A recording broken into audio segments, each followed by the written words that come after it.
Topun güzelliği.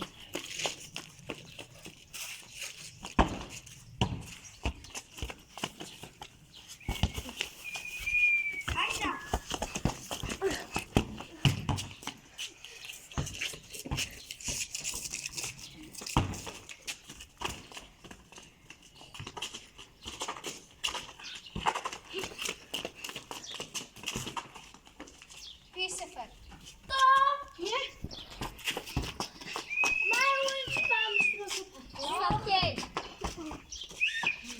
2-0.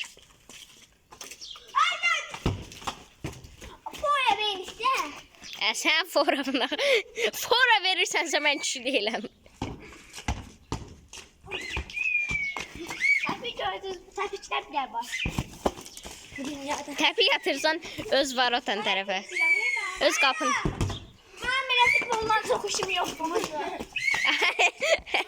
Güya zor oynayır da.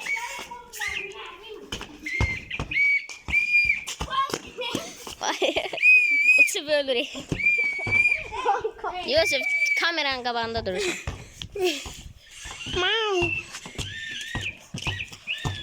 Çəkil o izə. Fitivi atsam. Abi niye? Ama oldu be. Top üstüme gəlir də. Sen top oynayabilirsin ha. Aa! Desene! Heç olmasa yalanan videoda fora verirəm demirəm. Topa!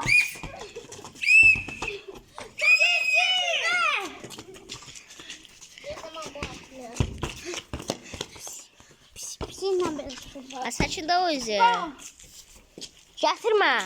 Oynamıyorum. 3-0. Yusufun xeyrinə. Oynama. Oynama. Ben bir tersten başlayayım. Oynamam. Ben üstüne top attıysa ya biliyorum. Anne çekiysa. Sen.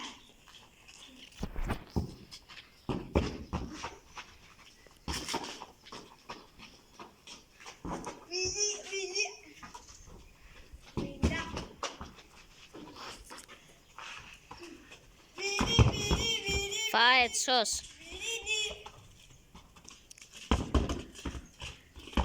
Ejder görünə dirəşibi. Topu üstümə atmayın. Laterik gol.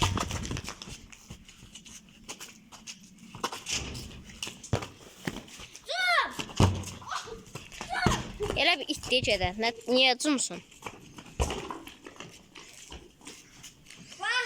2-1.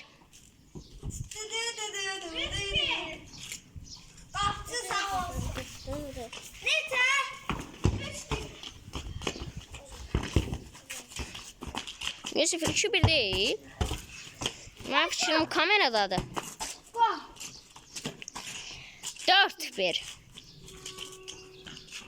Təhcə aparır.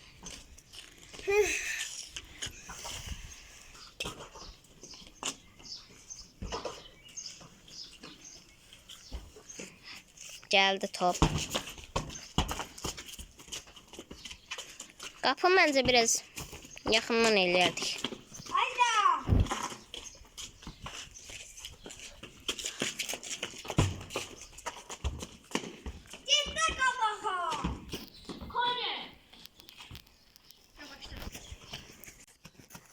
Korneyi gözlə biraz yaxından.